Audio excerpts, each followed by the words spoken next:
All right, सो Illustrator में इस session पे हम क्या करेंगे, हम कुछ डिफरेंट टूल्स देखेंगे और एक हेल्दी आर्टवर्क बनाएंगे। जो आर्टवर्क आपको छोटा सा रहेगा, लेकिन आप, हाँ, डाउट्स का भी क्लियर हो जाएगा उसमें। ठीक, और भी है ना, हम सारे डाउट्स क्लियर कर लेंगे। ठीक, तो आज के आर्टवर्क में हम क्या करेंगे, हम एक शेप प्रैक्टिस करेंगे और कलर प्रैक्टिस करेंगे और आपके डाउट्स भी उसमें क्लियर कर लेंगे। ठीक, तो इसके लिए मैं क्या कर रहा हूँ, मेरे पास यहाँ पे कुछ मैंने एक रेक्टेंगल बनाया, उसको मैंने सॉफ्ट कर दिया। ठीक, इसको मैं एक कलर दे देता हूँ, राइट क्लिक करके, सॉरी राइट क्लिक नहीं, ऑल्ट दबा के कॉपी। ठीक, अब हमारे पास क्या है, एक तो कलर ऑरेंज है, राइट, और इस पूरे को ऐसा रख कर लेते हैं। ठीक, अब लेट्स जस्ट से, हाँ रिकॉर्डिंग चालू हो गई। लेट्स जस्ट से कि आपको ये शेप्स को इनके भीतर या इन पे, हाँ मैंने ग्रुप किया, कंट्रोल जी से ग्रुप कर दिया। अब अगर आपको ये इनके ऊपर में कोई मास्क चढ़ाना है, अब मास्क क्यों चढ़ाते हैं, जनरली कोई एक सर्टेन एरिया दिखाने के लिए या सर्टेन एरिया छुपाने के लिए, या उसके लिए रिवील और हाइड, इसके लिए मास्क होता है। तो अगर मुझे इस पे मास्किंग करना है, इससे क्या होगा कि ये हिस्सा भले ही डिलीट नहीं होगा लेकिन दिखेगा जैसे कि वो डिलीट हुआ है, राइट। अब वो ऐसा क्यों करते हैं, इसका करने का रीज़न ये है कि हो सकता है मुझे बाद में इस ग्राफिक की ज़रूरत पड़े, तो उसकी वैल्यू मुझे बचाने के लिए मुझे ये करना पड़ेगा। तो मैं क्या करूँगा, यहाँ से मैं एक शेप लूँगा और इस शेप को मैं कॉपी कर लेता हूँ, ऐसा कुछ सेलेक्ट करके कंबाइन कर देते हैं, यानी कि यहाँ से यूनाइट कर देते हैं पाथ फाइंडर से। अब इसको हम ऐसा रखेंगे, लेट्स से इधर। अब इसको अगर मैं यहाँ पे सेलेक्ट करके इसको सब्ट्रैक्ट करता हूँ, तो एज यू कैन सी बाकी सारी चीज़ें डिलीट हो गई, क्योंकि सारा ग्रुप में था, तो जितना ओवरलैप हुआ था वो तो डिलीट होना ही था। बट ये वाले क्या हैं, अलग शेप है, ढेर सारे अलग अलग शेपों का ग्रुप है, तो फिर वो डिलीट हो गए इस चीज़ में। अगर ये एक जैसे एक साथ एक ज्योमेट्री होती तो केवल इतना सेक्शन गया होता और बाकी सब नज़र आता, जैसे इसका नज़र आ रहा। लेकिन हमें चाहिए वैसा ही इफेक्ट है, but with the help of, मतलब फिर हमें पाथ फाइंडर यूज़ नहीं कर पाएंगे हम ऐसे इस कंडीशन में। तो हम क्या करेंगे, इन दोनों को सेलेक्ट करेंगे, कंट्रोल 7 दबाएंगे तो मास्क हो जाएगा। अब कंट्रोल 7, तो देख रहे हैं कि मास्क उल्टा हुआ है, मतलब हमें ये वाला सेक्शन जो है वो मास्क हो गया ऊपर वाला, और नीचे वाला सेक्शन हमें दिख रहा है। तो जनरली मास्क कैसा काम करता है, मास्क ऐसे ही काम करता है कि जो ओवरलैप ऊपर करता रहेगा वो हिस्सा जो है वो मास्क हो जाएगा, वो दिखेगा, नीचे वाला जो सेक्शन है वो छिप जाएगा उसके ऊपर में। ठीक, तो अभी जैसे मैंने यहाँ पे इस सेक्शन को लिया हुआ है, और अगर इसको मैं कंट्रोल पीछे कर दूँ, राइट, और इसको सेलेक्ट करते हैं, कंट्रोल 7 दबाएंगे, तो अब उल्टा हो जाएगा। ठीक है, और वो जो कटा हुआ शेप है वो दिखेगा, यानी कि ये वाला जो है ना, ये एक्चुअल में हम उसको पकड़ नहीं पाए, उसको पकड़ के नीचे ड्रैग करते तो वो इसमें नज़र आता। ठीक, तो मैं इसको इस वर्क में थोड़ा सा चेंज कर रहा हूँ और मैं एक टेक्स्ट ऐड कर रहा हूँ।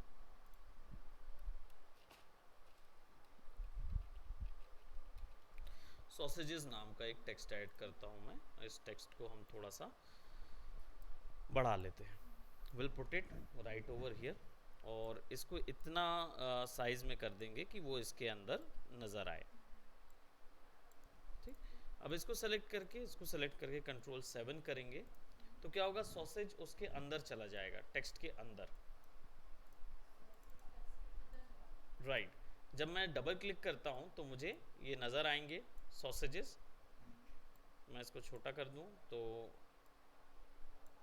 दिख रहे हैं, नहीं समझ आ रहा, राइट, क्योंकि ये पूरे टेक्स्ट के अंदर ही आ गए। Okay, let me rearrange one thing more. Let's say कि ये सॉसेज का सॉसेज ही है, ये हमारे पास सॉसेज के शेप है, और हम चाहते हैं कि ये सॉसेज के शेप्स जो हैं वो क्या बोलते हैं, आइदर या तो इसके अंदर नज़र आए, है ना, और या क्या बोलते ये उसके अंदर वैसे नज़र आ रहे थे लेकिन बड़े में समझ नहीं आ रहे हैं क्योंकि टेक्स्ट शेप है। तो मैं थोड़ा सा इसको क्या करता हूँ, एक और शेप ले लेता हूँ। Let's just say how to get it more accurate, will take a rectangle. ठीक, ये इसको अलग कर देते हैं, इसको यहाँ पे रखते हैं। ठीक, अब ये शेप है और ये ऑब्जेक्ट इसके ऊपर है, ब्लैक वाला ऑब्जेक्ट ऊपर है, सॉसेज पीछे है। ब्लैक वाले ऑब्जेक्ट का अगर मैं इसके ऊपर में क्लिप मास्क करता हूँ, यानी कंट्रोल 7 से क्लिपिंग मास्क होगा, तो इसका मतलब ये होगा कि ये पूरे शेप इसके अंदर चले जाएंगे। ठीक, कंट्रोल 7 अभी किया नहीं मैंने, इसको सेलेक्ट करके कंट्रोल 7 किया तो क्या हुआ, ब्लैक वाला जो मास्क था यानी जो ऑब्जेक्ट था वो टर्न हो गया नथिंग में, वो मास्क बन गया। अब इसको अगर मैं स्ट्रेच करूंगा तो मुझे वो अंदर में ऑब्जेक्ट भी मिलेंगे।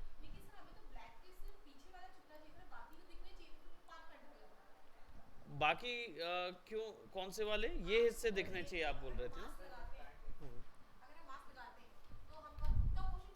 बिल्कुल हाँ, नहीं नहीं नहीं नहीं, ये ब्लैक वाला पोर्शन जो क्लिप हो रहा है वो हाइड पे रहेगा, सॉरी वो रिवील पे रहेगा। जो ब्लैक वाला पोर्शन है ना, जो ओवरलैप है बस उतना ही दिखेगा, बाकी सारा कुछ हाइड हो जाएगा। उल्टा काम कर रहा है, वो रहेगा, एग्जिस्ट करता रहेगा, पूरी लेंथ रहेगी, पूरा वो रहेगा। तो जनरली हम उसको इसीलिए यूज करते हैं, इसी को क्रॉपिंग बोलते हैं। कि क्या होता है, ऑब्जेक्ट जरूर रहता है लेकिन वो कट हो जाएगा, मतलब वो उसके अंदर है, हाँ, रिवील नहीं हो। अब जैसे फॉर एग्जांपल मान लीजिए कि राइट, हाँ क्रॉपिंग, कंट्रोल 7 नहीं, कंट्रोल 7। जैसे मान लीजिए यहाँ पे मेरे पास एक बोल्ड टेक्स्ट मैं ले लेता हूँ, कोई अच्छा खासा बोल्ड टेक्स्ट, ऐसा जिसमें बोल्ड लाइंस है, और मुझे चाहिए है कि मैं कुछ एक लाइंस यहाँ पे ले रहा हूँ, लेट जस्ट से कि इनका स्ट्रोक वैल्यू बढ़ा दिया मैंने, और मुझे ये शेप को सॉसेज जो शेप दिख रहा है आपको, वो मैं चाहता हूँ कि कट हो जाए। ये जो शेप है सॉसेज इनके इस ग्रिड लाइन के अंदर नज़र आए, कई बार लोगों में ये देते हैं जनरली। तो इसको सेलेक्ट करके अगर हम कंट्रोल 7 करते हैं तो अभी क्या हुआ कि ऑब्जेक्ट जो है वो क्या बोलते हैं उसके पीछे चला गया। इसको मैं कलर दे देता हूँ या दूसरा ही कलर दे देता हूँ, अदरवाइज ये क्या होगा, क्लियर नहीं होगा ये।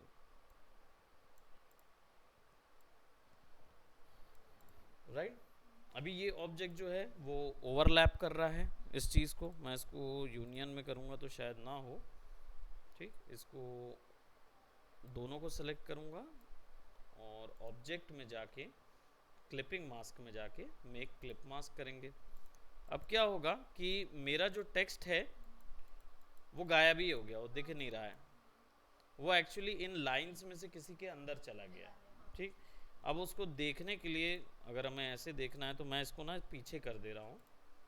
अब टेक्स्ट को सामने रखा है और इसको पीछे रखा है।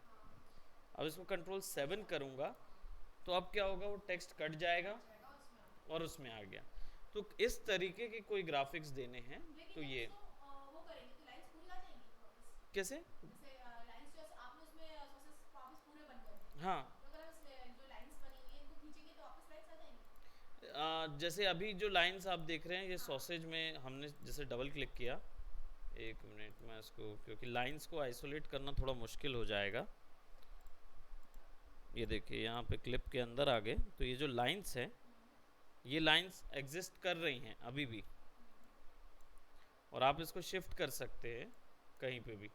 लेकिन आप अगर इसको बाहर निकालना चाहते हैं तो यहाँ से ड्रैग करके बाहर निकालिए, तब वो आपको मिलेंगी।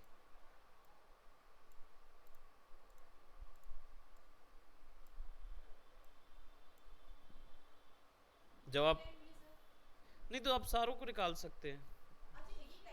हाँ, सारे अलग शेप थे ना, सारे अलग शेप थे, तो आप जैसे इसको कंट्रोल दबा के सेलेक्ट कीजिए और इन सब को ड्रैग करके बाहर निकाल लीजिए।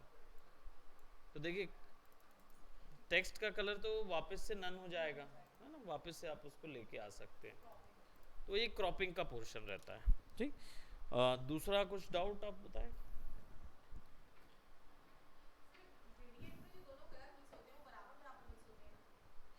बराबर इन द सेंस, बदली, हाँ वो तो बराबर ही होगी, पर आप उसको भी बदल सकते हैं, आपको कंट्रोल मिलता है, एक सर्टेन कंट्रोल। जैसे फॉर एग्जांपल मैं यहाँ पे कोई शेप बनाता हूँ सिंपल, और इस पे हमें ग्रेडियंट अप्लाई कर देते हैं। ठीक, अभी इन द सेंस क्या हो रहा है, वाइट और ब्लैक ग्रेडियंट लगा है, और वो यहाँ से लेकर यहाँ तक लेंथ के हिसाब से एक दूसरे में ब्लेंड कर रहा है, राइट।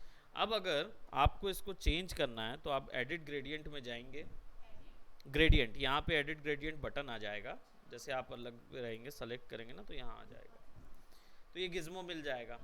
आप यही चीज़ यहाँ से भी ले सकते हैं, ग्रेडियंट ऑप्शन। ठीक, एक ही है दोनों चीज़। अब आपको इसमें कोई कलर फिल करना है, लेट्स जस्ट से हम यहाँ येलो कलर दे देते हैं, या कोई भी एक सिंपल कलर में डाल दे रहा हूँ ताकि समझने में आसानी हो। ये ब्लू कलर में रख दे रहा हूँ। अभी ये पकड़ा नहीं क्योंकि वही दिक्कत है, ग्रे स्केल है, ब्लू पकड़ेगा। और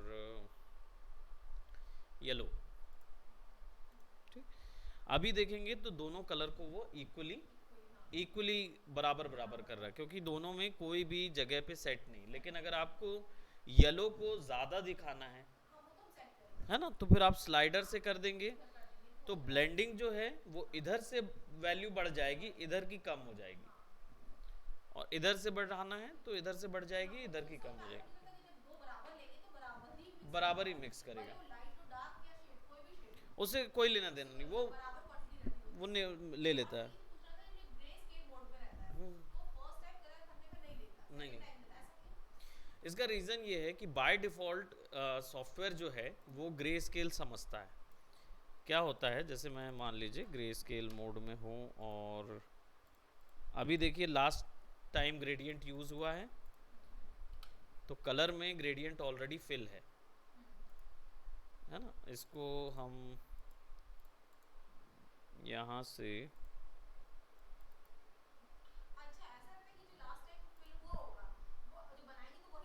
राइट, अभी जैसे मैं यहाँ से न्यू कर लेता हूँ ताकि सारी वैल्यू जो है वो रीसेट हो जाए। देखिए अभी ये ग्रे स्केल वो रखा हुआ है, तो बाय डिफ़ॉल्ट जब मैं सेलेक्ट करके इस पर ये करूँगा तो ग्रे स्केल ही आएगा। अब ग्रे स्केल जब आप ऑब्जेक्ट सेलेक्ट करते हैं ना, तो सॉफ्टवेयर थोड़ा स्मार्ट है, वो ये समझता है कि ग्रे स्केल मतलब ग्रे स्केल। ग्रे स्केल क्या होता है, जिसमें केवल ग्रेडियंट वैल्यू ही काम करती है और कलर वैल्यू काम नहीं करती। तो कलर वैल्यू काम नहीं करती, तो वो क्या करता है,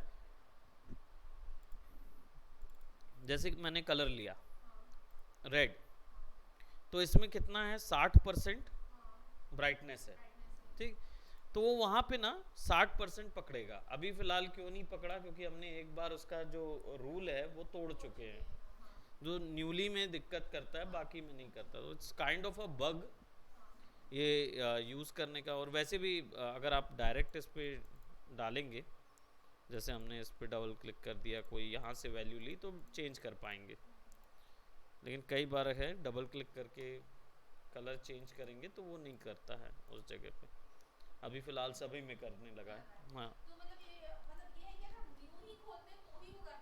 फर्स्ट टाइम में होगा जब, तो फिर वैसा नहीं होगा, वो फर्स्ट टाइम में ही ये नाटक करता है, बाकी में नहीं होता। मतलब फर्स्ट टाइम मींस कि आज की डेट में कि वो अब कभी भी नहीं लेगा, एक बार कब स्टार्ट हो गया एक बार सॉफ्टवेयर उसमें नहीं नहीं नहीं, मतलब जैसे आज की डेट में आपने सॉफ्टवेयर शुरू कर दिया तो हाँ वो डेफिनेटली।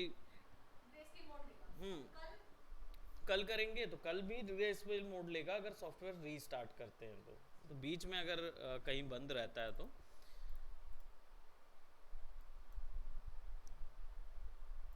सर ये ब्रश जो ब्रश है ना, हम्म। जो ब्रश का वो है, जी। वो ये जो है 0.5 पीटी लिखा हुआ है अच्छा, ऊपर वाला। ये वाला, नहीं इधर इधर सर, ये हाँ वाला ये वाला। जी। इसका आपने मुझे बताया था, लेकिन मुझे कुछ समझ में नहीं आया कि इसमें इसका क्या रोल है? हाँ क्या है। जी, जैसे मान लीजिए मैंने ड्रॉ किया एक शेप, हाँ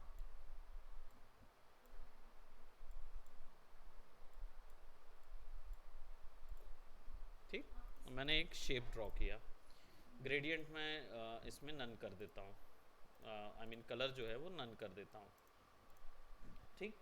अब मुझे क्या चाहिए है कि यहाँ पे ये जो प्रॉब्लम है और ये जो प्रॉब्लम है ये दोनों अलग अलग है। ये क्या करता है, ये पूरे में यानी पूरे स्ट्रोक में इवन कलर्स डालता है।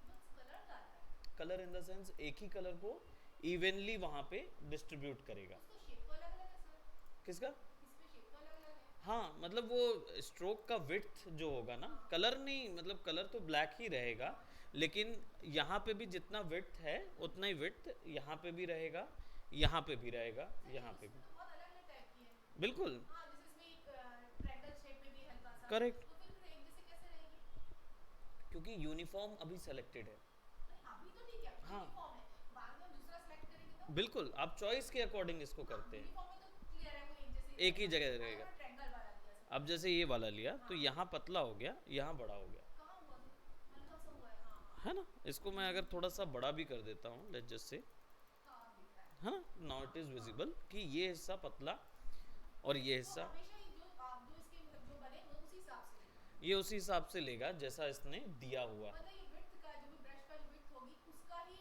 वो लेगा जी, हिसाब ये अपना। स्ट्रोक का विड्थ है, विड्थ हाँ स्ट्रोक का विड्थ। राइट। तो ये कैसे काम करता है, यहाँ पे एंड वन होता एंड है हाँ और यहाँ पे, हाँ यहाँ स्टार्ट होगा, यहाँ एंड एंड होगा। होगा।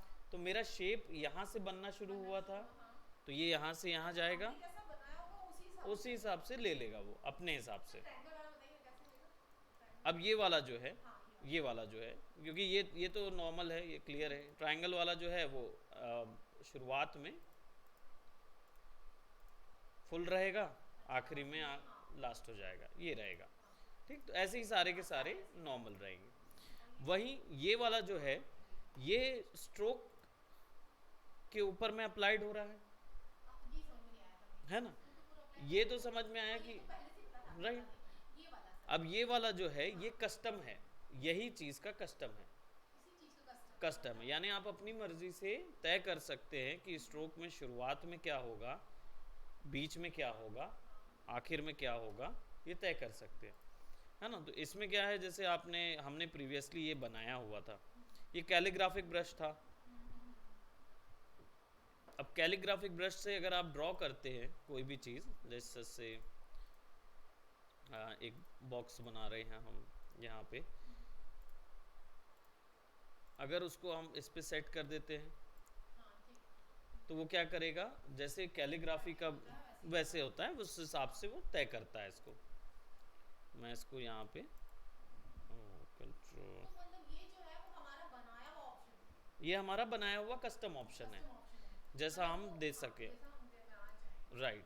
अब देखेंगे इधर पे मैंने वही अप्लाई किया, हाँ यहाँ पे ये सिमिलर रहा, यहाँ पे से शेप डिफरेंट थे, यहाँ अलग हो गया। हाँ रीज़न था कि मैंने इसको रोटेट किया, रोटेट किया आपने। तो वो अपने कैलीग्राफी के हिसाब हिसाब से से समझ हाँ लेता है, समझ लेता कैलीग्राफी है के हाँ हिसाब से कि कैसा वाला मैनेज होगा वहाँ मैनेज पे, होगा ठीक है। ठीक। सर और उसको खोलिए ना, जी, ये जो इसमें डॉट्स हैं छोटे बड़े डॉट जो है वो मतलब किसी ने लिए हैं कि वो उसने खुद ने नहीं ये सॉफ्टवेयर में पहले लिए से हैं। बने बनाए हैं। ये कितने पहले से बने हुए हैं। हाँ, इतने बने हुए और रहेंगे। अगर हम कुछ बनाते हैं बनाने के लिए आपको यहाँ से न्यू हाँ ब्रश पे न्यू क्लिक बनाएंगे, करना है। तो न्यू कैसे बनाएंगे सर। उसके लिए आपको पहले शेप बनाना होगा, जैसा आप शेप चाहते हैं। जैसे फॉर एग्जांपल मैं चाहता हूँ एक लीफ लाइक शेप दे देता हूँ, है ना, ऐसा वाला। बस मुझे इसको पूरा क्लोज शेप रखना होगा और ब्लैक करना होगा। ब्लैक जरूरी है। ज़रूरी है, कोई एक कलर वहाँ पे होना चाहिए, वो बाय डिफ़ॉल्ट ब्लैक ही उठाएगा।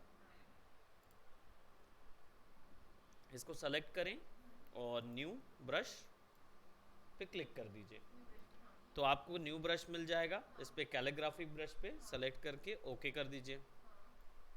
अब ये ब्रश क्या बन जाएगा, एक कैलीग्राफी ब्रश बन जाएगा। ठीक, अब कैलीग्राफी ब्रश में यहाँ पे जो दिखा रहा है ये सिंपल पॉइंट्स दिखा रहा है उसके।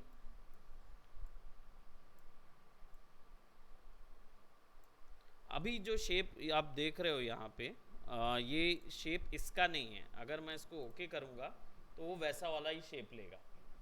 अगर मैं कैलीग्राफी में नहीं आएगा, तो अगर इसको मैं सेलेक्ट करके स्कैटर ब्रश करता हूँ, ओके करूँगा, अब वो उसका शेप लेगा। ठीक, अब इस शेप को मैं कैसा दिखा सकता हूँ, तो मैं चाहता हूँ तो पूरे में दिखाना चाहूँ तो मैं स्कैटर भी कर सकता हूँ। फॉर एग्ज़ाम्पल जैसे ओके करता हूँ मैं इसको, ये बन गया यहाँ पे, और मैं इसको सेलेक्ट करता हूँ, यहाँ पे जाके ये सेलेक्ट करता हूँ तो वो पूरे में स्कैटर कर देगा।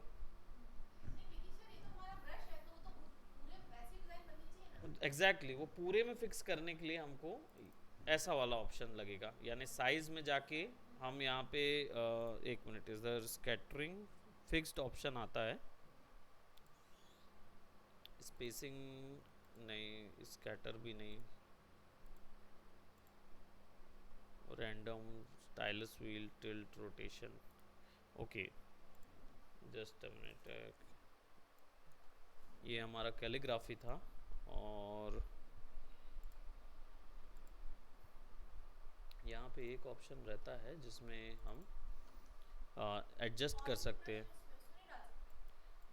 नहीं, हम उसको कर सकते हैं कि एक उसमें फिक्स करें।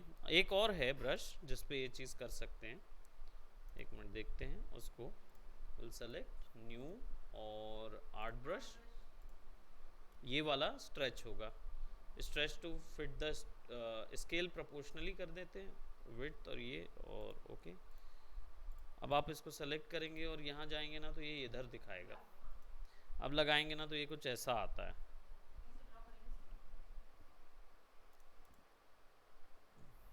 वो बहुत बड़े साइज में आ रहा है। Preview,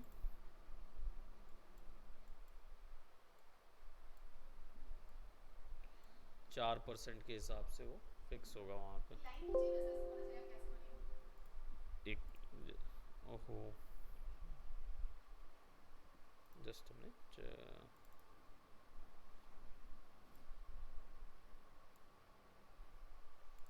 fixed pressure, scale proportionally, okay, apply to stroke.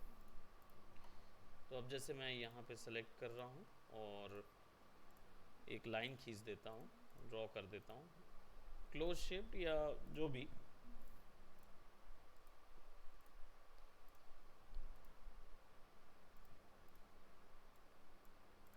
तो अपने हिसाब से उसको समझेगा। मतलब ये वही है कि जैसे एक पॉइंट को लेके हम ब्रश चलाते हैं या इसको लेके, आपको वैसे ही है। एक ही बात है। जैसे ये मैंने अब देखिए यहाँ पे स्ट्रोक रखा हुआ है और पेंट ब्रश ले लिया, अब पेंट करूँगा तो वैसे ही पेंट आएगा। सर एक उसी को खोलिए ना, वही मतलब क्या बैक क्या नाम है? ये वाले, हाँ, हाँ, जैसे कि आप ऊपर करिए ना, हम्म, जैसे हाँ इसमें जैसे 56 लिखा है या ये जो ब्लैक सर्कल्स है, जी अगर हम ब्रश यूज करते हैं और कुछ ड्रॉ करते हैं, सपोज एक लाइन ड्रॉ करते जी, हैं तो उस विड्थ में आएगी वो, जो भी बिल्कुल, साइज डिसाइड करेंगे हम। जी। तो फिर इसमें ऐसे क्यों नहीं आ रहा?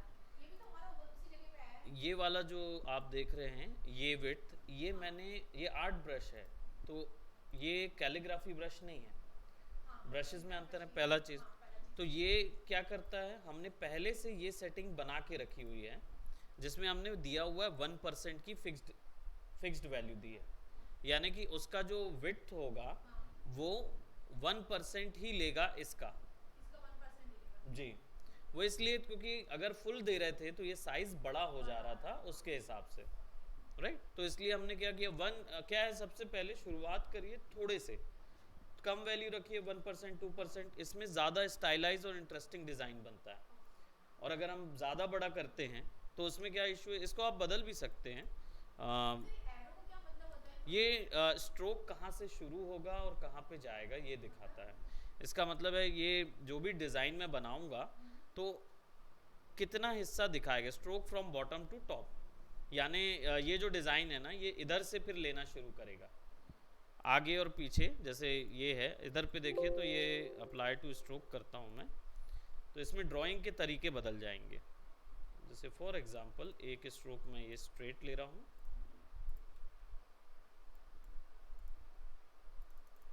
मोटा कर देते हैं इसको, और यहाँ एक और ले लेते हैं, इसको सेलेक्ट करते हैं और अभी लगा देता हूँ। तो अभी क्या हुआ, वो बहुत डिफरेंट आया, कम आई वैल्यू। अब अगर इसको मैं डबल क्लिक करके I will give it a top to bottom, apply to stroke, ठीक। अब ये जो सेक्शन है फिक्स्ड 1%, मैं इसको थोड़ा सा बढ़ा के देखता हूँ। इट इज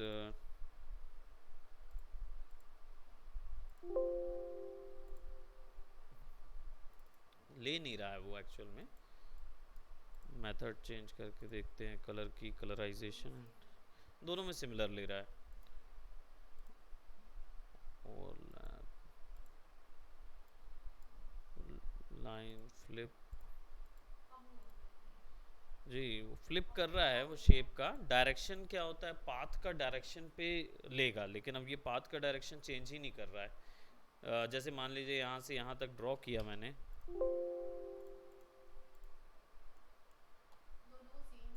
हाँ दोनों को उसने सेम ही दिया है, तो मुझे वो अलग अलग बनाने पड़ेंगे या स्ट्रोक को अलग डिज़ाइन करना होता है। लेट मी सी,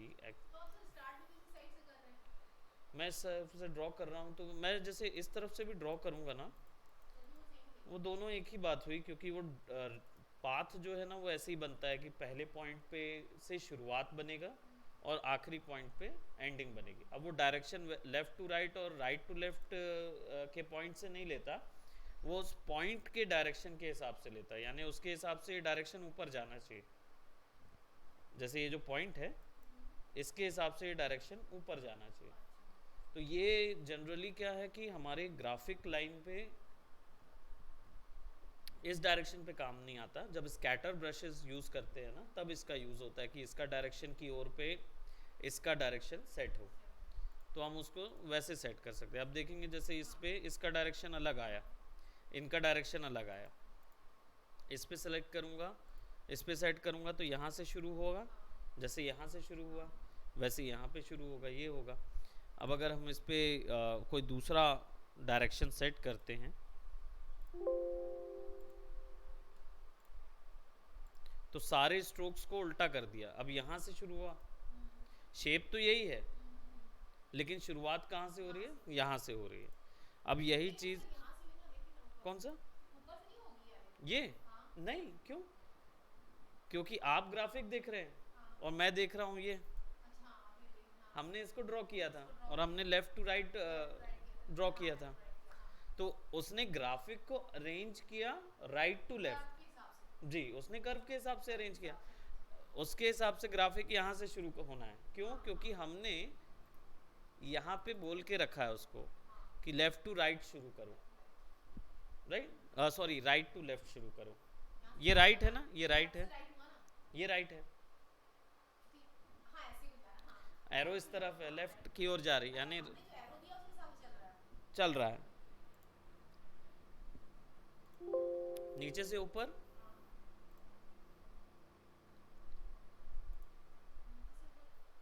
अब डायरेक्शन क्या हुआ, थोड़ा चेंज हो गया। क्यों, क्योंकि हमें समझ नहीं आ रहा है कि एंडिंग कहाँ से हो रही है और शुरुआत कहाँ से हो रही है ना। तो यही बदल के ग्राफिक को चेंज कर करके एक इंटरेस्टिंग सा रैंडम पैटर्न निकाला जाता है जनरली। क्योंकि वो कैसे समझ रहा है वो हम नहीं समझ पाएंगे पूरी तरीके से जब तक हम बहुत सिंपल इजी स्ट्रोक ना लें, राइट, तब तक हमें नहीं समझ आएगा। मुश्किल है, अब वो चीज़ बस ये है कि इंटरेस्टिंग आर्टवर्क बनना चाहिए। बन गया। बन गया। एक वो बन गया, हमारा एब्स्ट्रैक्ट बन गया ये पूछी थी कि जी। आपने बताया था कि कभी-कभी डबल क्लिक से लॉक होता है। जी और कभी बताया था कि कंट्रोल प्लस 2 प्लस शिफ्ट से लॉक होता है। जी, डबल क्लिक से ऐसा कब होता है? अलग-अलग कब होता है? अलग अलग कब होगा, जब मैं क्लिक करूंगा लेयर के ऊपर में, यहाँ पे लेयर पैनल पे आंख के बगल में, तब ये लॉक होगा। जैसे स्क्रीन पे अगर मैं इसको ऑफ कर दूं और यहाँ पे डबल क्लिक करूं तो लॉक नहीं होगा, यहाँ पे हम आइसोलेट मोड में चले जाते हैं। उससे ये होता है कि बाकी सब लॉक हो जाते हैं और जिसको सेलेक्ट किया है बस वही एक्सेप्टेबल रहता है। बस बस वही रहता है। वो इसलिए कि जब आप किसी एक ऑब्जेक्ट को आइसोलेट करना चाहते हैं, यानी कि जैसे मान लीजिए ये ग्राफिक है और ये मेरा बेस है, राइट, इसको मैं कोई दूसरा कलर दे देता हूँ।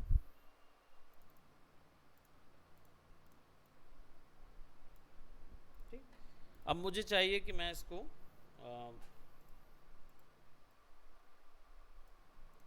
इसके अंदर फिक्स करना है या कुछ करना है, या मैं कुछ और बना रहा हूँ, ड्रॉ कर रहा हूँ, लेकिन बार बार ये पीछे सेलेक्ट हो रहा है। तो मैं अगर इसको सेलेक्ट करके कंट्रोल 2 दबा दूँ, नहीं नहीं, कंट्रोल 2 बस, शिफ्ट नहीं है, कंट्रोल 2, कंट्रोल ऑल्ट प्लस 2 दबाएंगे तब वो अनलॉक होगा। ठीक, कंट्रोल 2 से डायरेक्ट लॉक है। अब ऊपर वाला फ्री रहेगा।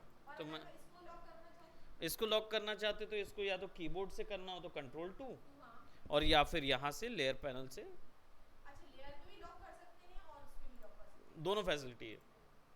ये एक्चुअली बनाया क्या गया है, बस मेन क्या है कि जैसे हमारा माउस, अगर आपका पूरा काम माउस सेंट्रिक है और आप कीबोर्ड का कम यूज़ करना चाहते हैं तो इसलिए ये माउस की ऑप्शन है, और अगर आप कीबोर्ड का यूज़ करना चाहते हैं तो कंट्रोल 2 और कंट्रोल वो, राइट। बस तो इसको मैंने जैसे लॉक कर दिया, राइट।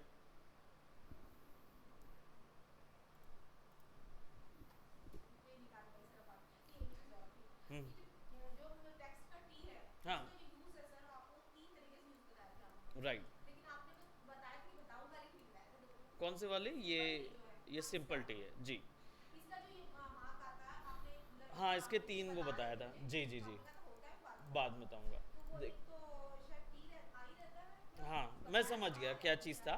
देखिए एक मैं बताता हूँ, जैसे एक है आपका ऐसा आइकॉन बनता है जब आप पाथ बनाते हैं, और ये जो टी दिख रहा है आपको, ये टाइप ऑन पाथ टूल था, राइट, ये उसके ऊपर में आ जाता था। टी जो है जब आप इसको कर्सर पे रखते हैं ना तो भी वो, राइट, वो ऑटोमेटिकली इस पे कन्वर्ट हो जाता है। जैसे अभी रखा, ये आइकॉन दिख रहा है आपको, जब इसको क्लिक करूंगा ना तो ये सिमिलर आइकॉन रहेगा। तो इसका मतलब ये है कि अगर ओपन पाथ है तो उसके ऊपर मैं क्लिक करूंगा तो वो उसके ऊपर में कर्व है। अब अगर ये कर्व होगा, और कर्व में भी मुझे चाहिए है, तो मान लीजिए मैं इसको कर्व ले लेता हूँ,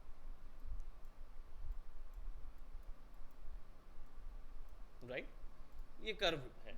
अब इसको ऊपर में अगर मैं इसको सेलेक्ट करूंगा तो देखिए वो नहीं आएगा। अब क्या आ रहा है, वो एक सर्कुलर आ रहा है। इसका मतलब है कि ये पहचान गया है कि ये क्लोज पाथ है, और क्लोज पाथ के अंदर क्या होता है, एरिया टाइप। ये भी सर्कुलर है, ये भी सर्कुलर है। तो जब आप इसको ऐसे फिक्स करके क्लिक करते हैं तो अब सारा कुछ अंदर आएगा जी।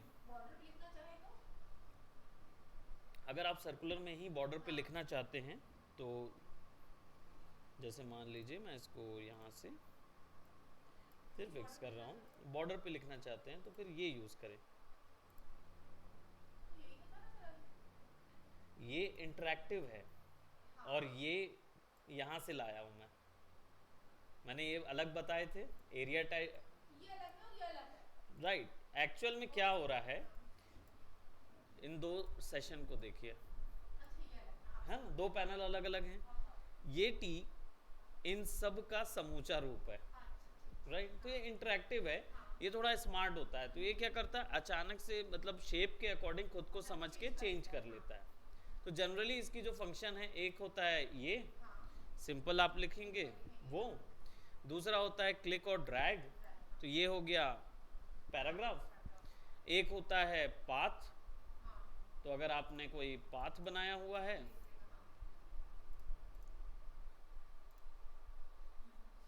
राइट, उनको पकड़ लेगा राइट, और एक होता है शेप, तो अगर आपके पास कोई शेप है और आप उस पर डायरेक्ट क्लिक कर देते हैं तो वो शेप भर देगा। यही तीन। कौन सा वाला? ये वाला, ये सिंपल आप क्लिक और ड्रैग कर दीजिए, क्लिक कीजिए और एक ब्लॉक बनाइए, तो ये ब्लॉक में ही आएगा, पूरा चीज वैसी आएगी। तो टेक्सटिंग, हाँ मैंने मतलब देखा जाए तो एक पैराग्राफ टूल था, एक सिंपल टेक्स्ट लिखने का था, एक पाथ वाला था और एक आपका एरिया वाला था। ये एरिया वाला था, ये वाला जो था ये वर्टिकल टाइप है, इसका मतलब सीधा लिखेगा, वर्टिकल टाइप ऑन पाथ, यानी कि मान लीजिए ऐसा कुछ पाथ है, ठीक, और इसका कलर ऐसा है, आप इसको सेलेक्ट करिए, ऐसे लगा दीजिए तो वर्टिकल टाइप होने लगेगा। और लास्ट वाला जो है वो आपका है टच टाइप टूल है, ये मैंने बताया था कि एक्चुअली में ना कर्सर किसी एक टेक्स्ट को ऊपर नीचे करके वो करते हैं, तो टेक्सटिंग इतनी थी, उसमें कुछ ज़्यादा वो नहीं है जी, राइट। सो इसको ऐसे ही रखते हैं और Ctrl+2 select graphics, Ctrl+Alt+2 select draw inside and Ctrl+V।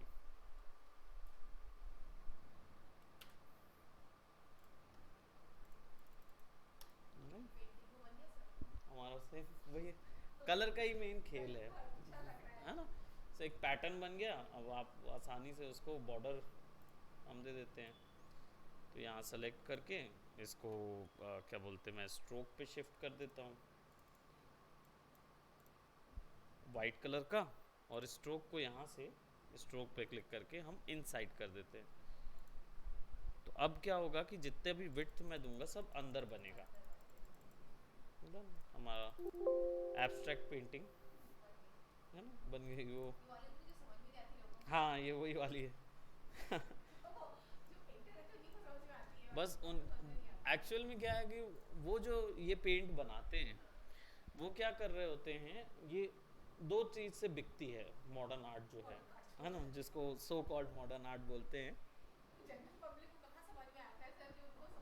ये एक्चुअली उन्हीं के लिए नहीं है, जनरल पब्लिक के लिए फाइन आर्ट्स की है। उन लोग की अगर बात करेंगे ना तो ये उनको सेल आउट करते हैं जिनको इमोशन देना होता है जी। अब क्या होता है, जैसे आप ये जो देख रहे हैं, ठीक, ये जो बना है इसमें मैं कुछ नहीं कह सकता कि ये क्या बना है राइट, मैं ज़रूर एक रैंडम अजम्पशन मार सकता हूँ कि कौन सी चीज़ पानी है, कौन सा क्या है, कुछ है वो दे सकता हूँ, बट दैट इज़ नॉट, वो आर्टिस्ट नहीं करता। आर्टिस्ट का पॉइंट क्या होता है कि इससे कोई फ़र्क नहीं पड़ता कि मैं यहाँ क्या क्रिएट कर रहा हूँ, उसका पॉइंट होता है कि क्या मैं बकवास से बकवास स्ट्रोक लगा के कलर से क्या उसको मैनेज कर सकता हूँ, तो आप जाएंगे ना तो उनके कलर ऑफ बैलेंस नहीं मिलेंगे आपको, कलर बिल्कुल बराबर रहेंगे, है ना। तो आप मतलब सोचिए एक घटिया सी पेंटिंग देख रहे हैं आप और आप उससे हट नहीं रहे हैं, क्यों? क्योंकि कलर इन्फॉर्मेशन ऐसी यूज़ की गई है। आप देखिए, मैंने बताया ना, मैं मैं बताता हूँ उसके दो तरीके से बिकती है, एक तो ये चीज़ कलर बैलेंसिंग, जिसमें हुनर होता है कलर बैलेंसिंग का, कि सिंपल शेप बनाया लेकिन कलर इतना अच्छा मैनेज किया कि आपको देख के लग रहा है कि वो है, और या तो कलर सिंपल रखा लेकिन स्केच को ऐसा मैनेज किया कि आपको पूरा सीन नज़र आ गया एक स्ट्रोक में। फॉर एग्जांपल कई ऐसे आर्टिस्ट मिलेंगे ना जो पेन उठाएंगे ही नहीं, एक बार में बनाएंगे पूरा और पूरा शेप बना देंगे। अब आप उनकी इसी स्ट्रोक को पैसा देते हैं, ठीक। अब ये एक तरीका। दूसरा तरीका होता है इमोशनल बेस्ड, आपको आर्ट वर्क बेचा जाता है। फॉर एग्जांपल किसी एक आर्टिस्ट ने एक डब्बे के अंदर पे न्यूयॉर्क में घूम घूम के उनका कचड़ा बटोरा, इवनली कचड़ा बटोरा, और उस डब्बे को के अंदर उसने कचरा भरा, प्लास्टिक का डब्बा था, उसने कचरा भरा और उसको एज अ न्यूयॉर्क सोविनियर बोल के बेच रहा था $100 में। It's sold. रास्ते में घूम रहा था, कचड़ा मिला, कचड़े को उसने $100 में कन्वर्ट कर दिया and people bought it. Reason क्या था? उसने जितने कचड़े बटोरे वो सब एक जैसे थे। दैट मीन्स कि that person has put that much effort कि किसी ने पेप्सी को ऐसा तोड़ मरोड़ के फेंका है तो वैसा ही वो दूसरी को भी ढूंढेगा, और या तो उसको तोड़े मरोड़ेगा या वैसा ही करके ढूंढेगा। कि जो जनरल तोड़ा जाता है, जनरली ऐसे करके फेंक देते हैं ना, तो जो सिमिलर होगा ना वही वो उसके अंदर चुन चुन के डालता है और वही आपको सुविनियर में मिलता है। तो आप उसमें क्या है, एफर्ट देखते हैं। अब एक महिला ने अपना बेडरूम बेची, मॉडर्न आर्ट बोल के। उसमें उसका बेड था, उसके गंदी बेडशीट्स थी, उसके पूरे बेड को वैसा ही वैसा रखी उसने, और रियल में मॉडर्न आर्ट में बिका। And it woke about $100,000 type का, जो लाख डॉलर में बिका। वो पूरा उन्होंने रूम का वो बना लिया, आर्ट वर्क बना दिया रूम को। उनका बेडरूम था, उनके बेडरूम को ही उन्होंने जितनी चीज़ें थी, वो जब स्टूडियो में गए तो स्टूडियो में उन्होंने अपना उतने स्क्वायर फीट का, बेडरूम के स्क्वायर फीट का एक प्लैंक लगाया, वॉल लगाई, और फिर उसमें अपनी यही सारी चीज़ें भर दी और उन्होंने इसको सोल्ड आउट किया फॉर $1,00,000। अब खरीदने वाला भी बेवकूफ़ है या बेचने वाला बेवकूफ़ है पता नहीं, है ना। लेकिन बेचने वाले ने क्या बोल के बेचा होगा, सोचिए कि आप कैसे खरीदेंगे। उन्होंने क्या बोल के बेचा? वो एक एक्ट्रेस थी, और उसने कैसे बोल के बेचा मालूम है? उसने ये बोला कि मैं, आप खुद शॉक हो जाएंगे, 3 साल, आई थिंक 3 या 5 साल उन्होंने जब अपना एक्टिंग करियर शुरू किया, उस 5 साल से दौरान, उस 5 साल तक उन्होंने मतलब अपना टर्मोइल झेला, उनका रिलेशनशिप टूटा, उनका मिसकैरेज हुआ, उनका ये हुआ, जो भी कुछ कॉन्सेप्ट था, उन्होंने उतना 5 साल झेला।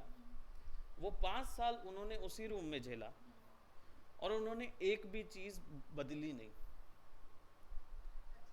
मतलब 5 साल होगा, 3 साल होगा, मुझे नहीं पता एग्जैक्ट टाइम ड्यूरेशन, बट उस पूरे दौरान उन्होंने अपने घर का एक भी कपड़ा नहीं बदला, मतलब उस जगह का। अब आप सोच रहे हैं ना कितना गंदी चीज़ है। वी वुड बी लाइक कि धो दें यार, हम लड़के कर लेंगे उतना साफ, लड़कियां तो छोड़ दीजिए, लड़के कर लेंगे वो चीज़, लेकिन उन्होंने नहीं किया। और उन्होंने उसी को, वहाँ पे उनके टैम्पॉन्स भी पड़े थे, बाकी चीज़ें भी पड़ी थी, तो उन्होंने अपना पूरा वो चीज़ वैसे ही का वैसे ही रहने दिया और वैसा ही उन्होंने एक स्टूडियो उसमें बना के दे दिया। उन्होंने क्या दिखाया कि मेरा पूरा 3 साल का जो इमोशन है वो इस पूरे रूम में है, अब आप देख लीजिए कहाँ पे है। तो क्या होगा, आप जनरली एज एन, मतलब अब ऑब्वियस सी बात है, उन्होंने उसको थोड़ा प्रिजर्व करवाया होगा, फॉर स्मेल आती है, ये आती है, तो उन्होंने बहुत कुछ करवाया होगा उसके ऊपर। बट पॉइंट ये है कि जब वो गए वहाँ पे, कोई भी व्यक्ति जो खरीदेगा या देखेगा उसको, तो वहाँ जाके ना ये पूरी रूम में घूमेगा एंड ही वुड फील कि इनका कंप्यूटर रखा हुआ है या उनका कुछ रखा हुआ है, तो उसके लिपस्टिक से लिखा हुआ है ना, कि आई मिस यू, या जो भी एक, मैं एक एग्जाम्पल कर रहा हूँ। कहीं पे उनको कई बार हुआ होगा कि नशा बहुत अधिक किए, तो बॉटल्स पड़ी होंगी, प्यूक किया होगा, या क्या बोलते, हाथ काटा होगा, नस काटी होगी, ब्लड स्टेन्स लगे होंगे, ये सारी चीज़ें उस पूरे रूम में होगी, वो सिनेरियो में प्रिजर्व। तो आप जब वहाँ एंट्री करते हैं, इट्स एग्जैक्टली लाइक म्यूजियम का मम्मी देखना, आप बेसिकली म्यूजियम का मम्मी क्या, एक कॉर्प्स ही देखने जा रहे हैं, है ना, मरा हुआ व्यक्ति को ही देख रहे हैं। लेकिन फिर भी आप उसको इस तरीके से देखते हैं कि इट्स अ सब्लाइम आर्ट, कैसे प्रिजर्व किया होगा। यहाँ पे उन्होंने अपना 3 साल या 5 साल या 1 महीना जितना भी गया हो, उन्होंने उतना प्रिजर्व करके आपको बेच रहे हैं। तो इस थॉट और इस एफर्ट को अब आप और मैं रिजॉइस नहीं करेंगे, हम लोग नहीं करेंगे, बट लेट्स अज्यूम कि हम लोग के पास लाख एक्स्ट्रा मनी, इतना अधिक मनी हो गया है, तो फिर हम क्या है कि हम चाहेंगे कि अब जैसे आप मेरे यहाँ आएंगे, right, and I wanted you to, हम लोग को, मैं आपको कुछ नया और कुछ अद्भुत दिखाना चाहता हूँ, तो व्हाट आई विल डू, मैं आपको इनवाइट करूँगा and I will by this one. और अब मेरे घर का जो बोलना चाहिए 5 एकड़ का एक यानी 5500 स्क्वायर फीट का एक रूम है मेरा, वहाँ पे बीच में एक जगह पे ये बाकायदा लाइट्स के साथ एडजस्टेड खड़ा हुआ है, and you will be like कि अरे ये क्या है, आप हंसोगे पहली चीज़ पे देखिए, what did you bought it, I will be like it's $1,00,000, ये है ना, ये उन्हीं के लिए है, हम लोग के लिए नहीं। हम लोग अपने घर में ले जाके ₹1,00,000 का वो नहीं डालेंगे, राइट, ये एग्जैक्टली ये उनके लिए है। तो कुछ प्रोडक्ट होते हैं जैसे एप्पल हो गया, अब एप्पल का सेट नॉर्मल व्यक्ति नहीं खरीदता, एप्पल का सेट कौन खरीदता है, जिसके पास वो पैसा होता है। 74,000 का मोबाइल, मतलब आई वॉज लाइक कि मैं तो सोच भी नहीं सकता था अर्लियर, मैं तो सोच भी नहीं सकता था कि मैं 74,000 या 52,000 या एनीथिंग, मतलब 10-20 हज़ार से ऊपर का फ़ोन हमारे लिए हैवी हो जाता है। अब हम बोलेंगे कि हम इतने 1.5 लाख का फ़ोन ले रहे हैं, मैं उसको क्योंकि यूज़ ही नहीं करता उतना, तो मेरे लिए तो वो इन्वेस्टमेंट बेकार है। लेकिन एक टिकटॉकर या एक व्लॉगर से मैं पूछूं कि तुम्हें 1.5 लाख का फ़ोन क्यों ले रहे हो यार, वो बोलेगा यार मैं तो दिन का 18 घंटे फ़ोन में बिताता हूँ, तो मेरे को तो पैसा वहीं से आ रहा है, तो मुझे तो higher quality with more mobility चाहिए, तो मैं तो डालूंगा, तो वो पैसा डालता है उसमें। तो एप्पल वाला जो है ना, उसने पहले ही बोल के रखा है मैं अमीरों की चीज़ हूँ, गरीबों की नहीं हूँ। उनकी मार्केटिंग स्ट्रैटेजी वही है, हम हैवी ही रखेंगे, कितना भी हो जाए हम महंगा ही रखेंगे, हम नहीं सोचते गरीबों के लिए। और माइक्रोसॉफ्ट वाले क्या होते हैं, वो बोलते हैं कि हम जैसे अदर देन सैमसंग वगैरह, हम मिनिबल्स को फोकस करेंगे, तो हम क्या है फिर ज़्यादा महंगा फ़ोन नहीं बताएंगे। अब इससे क्या हुआ, एप्पल ने अपना एक क्लास बना लिया। आज क्या होता है, छोटे से छोटा, मतलब छोटे से छोटा बोल रहा हूँ, बच्चे से बच्चा व्यक्ति जो होता है यंगर, उनको क्या रहता है, मेरे को अपने फेटर्निटी में, अपने पियर्स में क्लास दिखाना है। अब क्या क्लास दिखाना है, कैसे दिखाएं, अब इतना भी पैसा नहीं है कि लंबरगिनी लेके आ रहे हैं स्कूलों में, स्टूडेंट ऑफ द ईयर भी नहीं है, और इतना भी पैसा नहीं है कि मतलब इतना कम भी नहीं है कि हम टोबो साइकिल में आ रहे हैं या साइकिल में आ रहे हैं, तो बीच वाले हैं, थोड़ा सा अपर मिडिल क्लास हैं। How we will show our style status, so will bought these things. तो एप्पल खरीदते हैं, एप्पल खरीदेंगे तो हर किसी को पता चल जाएगा कि यार गिरी से गिरी हालत में 60,000 का फ़ोन होगा ये, है ना, तो हाँ भाई एप्पल का फ़ोन अफोर्ड कर रहा है, इसका मतलब इसके पास कुछ है ना, बस यही बात है, हम यही जॉब करते हैं, है ना। तो मॉडर्न आर्ट वाली में भी जो कॉन्सेप्ट है वो यही है, उसका और कुछ नहीं है। आप मैं आपको बताऊं, आप इतना हंसेंगे, कुछ गूगल में सर्च करेंगे ना, 10 ridiculously expensive modern art search करेंगे ना, तो आपको एक निकलेगा, एक केला, क्या? केला, एक फ्रेम में केले का छिलका लगा के दे दिया है, सबसे महंगा बिका है। एक किसने खरीदा? आई डोंट मतलब वो लोग बिजनेसमैन नहीं है, फलाना जगह का कोई बिजनेसमैन था, उसने खरीद लिया। एक आप देखेंगे तो क्या बोलते ये है, एक यही मैडम का बेडरूम था, वो एक ये कचड़े वाला बॉक्स। एक ने क्या किया, एक ने पता नहीं कैसे बेचा, बट उसको बेच दिया। एक बॉटल के अंदर जीसस क्राइस्ट का वो डाला, क्या बोलते स्टैच्यू जैसा एक छोटा वो डाला, क्रूसिफिकेशन वाला, and then he pissed on to in the inside the bottle, तो यूरिनेट कर दिया पूरा, उस बॉटल को भर के उसको बेच दिया, और वो बिक भी गया। वो एक स्टेटमेंट दे रहा था कि मैं रिलीजियस के लिए मेरा ये गुस्सा है, और मैं अपना गुस्सा बेच रहा हूँ। People actually bought that. एक ये, उसको भी मतलब और सबसे रिडिकुलस जो था वो ये चीज़ थी, एक ने एक एयर पेंटिंग बेच दिया। एयर पेंटिंग, एयर दिखती नहीं ना, वैसे वो पेंटिंग भी नहीं दिखती। वो सब पिक्चर थी ना, बहुत साल आगे चला गया। करेक्ट, बट उसमें फ्रेम तो मिल रहा है, हाँ, इसमें फ्रेम भी नहीं है। $10,000 की एयर पेंटिंग है, आप जाएंगे, आपके घर में आएगा, वो आके लगाएगा और चले जाएगा। सर कैसे पॉसिबल है ये? वही तो the most ridiculously expensive thing, यही चीज़ तो है क्या कि लगाया उसने? उसने बस यहाँ पे लगा के अपना आर्टिस्ट का टैग लगा के चला जाता है। ये पेंटिंग है। बस ये पेंटिंग है, आप जाएंगे ना, सोचिए कितना फनी लगेगा। आप अपने घर वालों को बोल रहे होंगे, देखिए मैंने $10,000 की एक पेंटिंग खरीदी विच इज़ लाइक, है ना। अब आप बोलेंगे कि कहाँ है, कहाँ दिख, आपको दिख नहीं रही, ये देखिए, देखिए इसके अंदर हाथी है, घोड़ा है, ये है, वो है, फला। रियल में एक्चुअली में बिका है, तो गूगल में देखेंगे, सर्च करेंगे, यू विल गेट दैट। मतलब क्या बोलूं? मुझे लग